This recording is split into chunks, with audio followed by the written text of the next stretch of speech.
If you're a fan of cozy, life simulator, farm simulator type video games, stick around because something really exciting happened this week and I cannot wait to share it with you.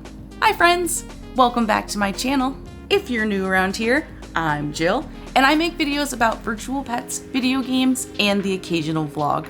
But today, I'm here to talk about something that happened on the PlayStation Store this week. On February 21st, PlayStation dropped a number of classic games into their online catalog, and one of those games is my absolute favorite game from the early 2000s.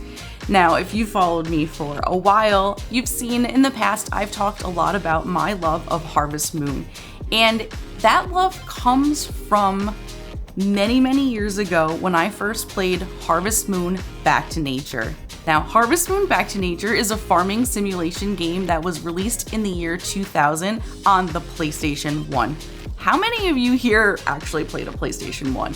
Now, that was my first console, but I bought the PlayStation 1 specifically to play this game. I remember playing this game for many hours with my brother and one of my best friends, and I have so many happy memories of this game that I just had to check it out and see how it played on PlayStation 5. It's been over 20 years. There's no way this game could still look good and play just as well. I was incredibly happy to see that this game runs really well on PlayStation 5. Since I'm a PlayStation Plus Premium member, I was able to download this game for free without having to pay anything extra, but PlayStation has put it up in the store for $5.99 if you don't have a PlayStation Plus membership.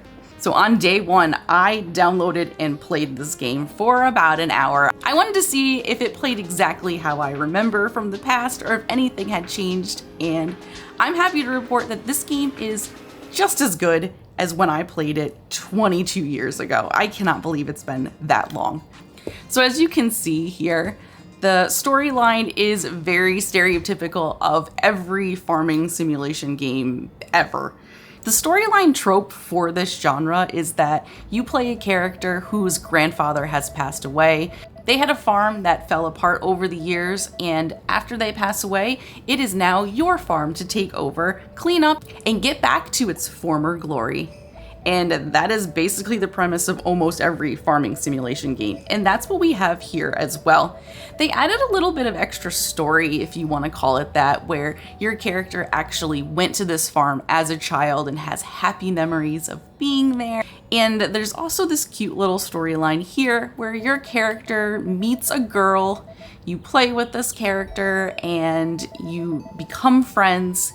And they ask you to come back someday, but I guess you never do until you take over the farm. I think the idea is that someday you'll come back and find who that little girl turned out to be, who she grew up to become, and that is the premise of the story. With a little bit of tour and background, you are left to basically fend for yourself on your farm. As it is a PlayStation 1 game, there are no instructions on how to play this whatsoever. Now, I somehow, after clicking around on the controller, happen to remember how to play, even though it has been 22 years. It was like riding a bike. It was so easy. I mean, I already knew how to play. But if you are new to the game, there are resources. They tell you a little bit about them, but the old games just kind of plopped you into the game and expected you to figure it out yourself. And so that's what happens here in Harvest Moon Back to Nature. You're left to figure out what to do with your grandfather's rundown farm, which actually now it's your rundown farm.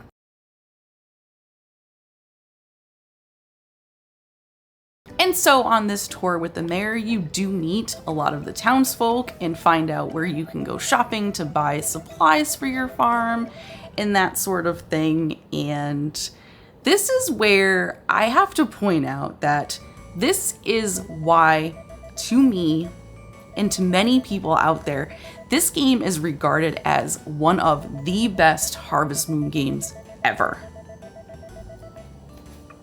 Yes, right here. This is what I'm talking about. It's this. It's the character interaction.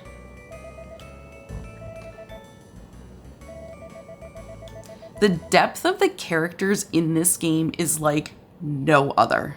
Most of the new games have completely failed to capture this, and I'm looking at you, Story of Seasons, pioneers of Olive Town. I have never seen such soulless characters in any video game ever. In this game, each character has their own hopes and dreams and friends and family and personality. Every character is different and unique and fascinating. You find yourself wanting to get to know them and learn all about what they want out of life and how they live and what they think about. You'll never find another one quite like this game. So yes, this game played exactly how I remember it way back on the PlayStation 1. It was quite an adventure to go back and experience this game all over again after so many years. There are, though, a number of new features that I wanted to talk about and let you know for this game now that it is ported onto the PlayStation 4 and PlayStation 5. There are features now that are, I think, pretty standard to classic games that are available on upgraded systems, which is rewind. I've seen this on my Nintendo Switch Online. When I play old games, I can rewind if I mess something up and go back to a previous part and start playing from there, which is really great. Because in Harvest Moon, especially this one, where there's not a lot of buttons or a lot of space in your backpack, you find that maybe you dropped something that could be worth quite a lot of money, and previously you'd have to start your entire day over. Now you can rewind a couple of seconds and just forget that you ever dropped the thing in the first place. There's also the option to play the game in different aspect ratios. Everyone has different preferences on how their games look. You can go 16:9, 4:3, and you can even like stretch out the entire game to fit your whole screen, which, by the way, looks really funny on a 75-inch TV. I don't think these original PlayStation games were meant to be played on such huge TVs. It looks ridiculous. But you have the option, if that's how you prefer to play, to not have the black boxes on the side. You can zoom and stretch so that your screen takes up the entire TV. There's also like I'm calling it a filter or a style. I'm not remembering off the top of my head what it's called, but I didn't really see a big difference between these different options, so I just left it on the standard. I don't see any reason to change the way the game looks personally, but there is that option there if you feel that you need it and you actually see a difference. I did not. One thing that I noticed is that the game is a little clunky to play on the PS5 controller.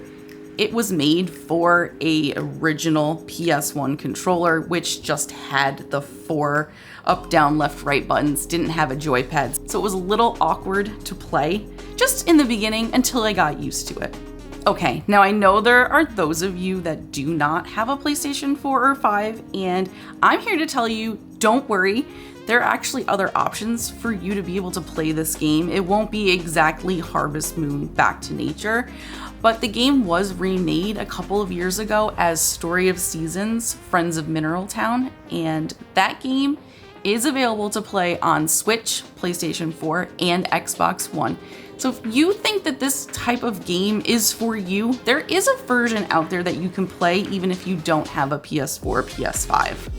And if you're into retro games, there is a Game Boy Advance version that I played for many hours. I mean, you can take that Game Boy Advance with you anywhere, and I used to play in bed for many hours I think I was a college student at the time. But it is the Game Boy version is just Friends of Mineral Town or More Friends of Mineral Town. The first one is where you play as a boy, and the second one, More Friends of Mineral Town, you can actually play as a girl character. And that is an option if you have an old Game Boy Advance or you just really enjoy retro games. I know I loved these games and I played them a ton back in the day.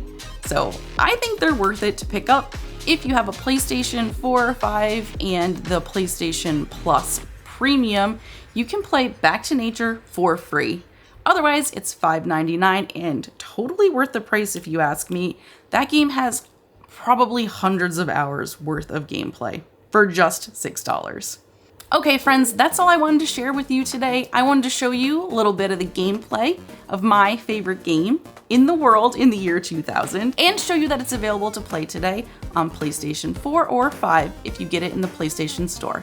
So let me know what you think in the comments below, if you think this game looks fun, if you're planning on playing it, or if you just think that it's too old and outdated. There is a new version you can try out as well, and I encourage you to because it is really, really fun, especially if you love the farming sim type game. All right, friends, that's all I have for now. I'll see you again soon. Bye.